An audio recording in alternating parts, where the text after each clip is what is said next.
Pour conclure sur cette notion de souci de soi, après avoir vu les différents arts qui permettent effectivement d'avoir une éducation, pourrait-on dire, d'honnête homme si on parle à l'ancienne, après avoir évoqué les éclairages produits ou mis à disposition par les sciences humaines et sociales, et notamment la psychologie, il convient de dire quelques mots de l'accompagnement. L'accompagnement est devenu quelque chose un peu à la mode et on a d'ailleurs entendu souvent l'expression « je me fais accompagner ». On a vu naître d'ailleurs de nouveaux mots pour désigner des accompagnements particuliers, notamment l'expression « coach » empruntée au domaine sportif. Le mot est plein d'ambiguïté et les écoles de coaching oscillent entre deux approches du coaching. Une approche un peu à dire d'expert, c'est-à-dire que le coach sportif, quand il accompagne, est quand même quelqu'un d'extrêmement compétent dans le domaine sportif particulier et quelqu'un à même de signifier les entraînements qu'il faut faire pour se développer dans le domaine sportif considéré. À une autre extrémité, en quelque sorte, certaines écoles de coaching considèrent, avec un propos un peu jargonnant, que le coach est celui qui est dans une position basse, qui est quelqu'un qui a une capacité d'écoute particulière. Ils vont même jusqu'à dire que ce sont les champions de l'empathie. Après tout, pourquoi pas? C'est Jacques Lacan qui, dans un entretien qui s'appelle Télévision et qui a eu lieu en 1972, disait de tout temps, la médecine a fait flèche avec des mots. Autrement dit, de tout temps, les mots ont eu un rôle apaisant. Il n'en demeure pas moins que l'accompagnement mérite d'être réfléchi et on peut considérer avec Maëla Paul, qui a fait sa thèse sur le sujet, qu'il y a trois types d'accompagnement. L'accompagnement initiatique, l'accompagnement maïeutique et pédagogique et l'accompagnement thérapeutique. On parlera d'accompagnement initiatique à chaque fois que quelqu'un nous accompagne pour faire quelque chose que nous n'avons jamais fait. Et on voit bien que dans la fonction initiatique, il y a cette capacité de l'accompagnant à nous aider à gérer tous les fantasmes qui procèdent de l'inconnu.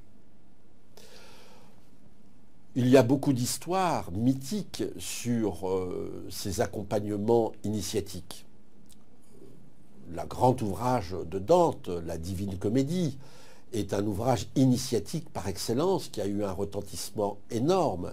Et tout le parcours méditatif que fait Dante à travers les enfers, le purgatoire, puis ensuite le ciel, accompagné par Virgile, est absolument phénoménal quant aux révélations que cela donne sur la transformation de l'individu à la recherche d'une vérité. Second type d'accompagnement, le second type d'accompagnement concerne la maïeutique, on pourrait dire tout simplement la pédagogie. On voit bien d'ailleurs que dans l'expression maïeutique, le pédagogue est là pour aider quelqu'un à organiser sa pensée. C'est par excellence l'école du discernement. De ce point de vue-là, le pédagogue est celui qui reconnaît ou a expériencé, en quelque sorte, les difficultés propres à tous les apprentissages. Troisième type d'accompagnement, l'accompagnement thérapeutique, qui fait qu'à ce moment-là, le rôle de l'accompagnant est de trouver les moyens pour aider quelqu'un à se transformer.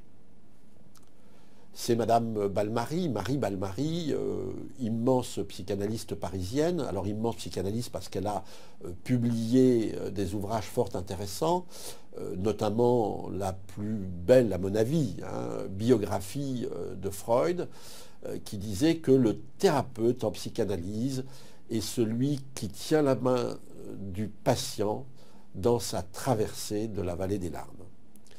Et cette expression traduit effectivement le fait que dans la thérapie analytique s'impose le fait de la déconstruction complète d'une existence dans ces moments évidemment joyeux, mais à ce moment-là, la déconstruction ne pose pas de problème.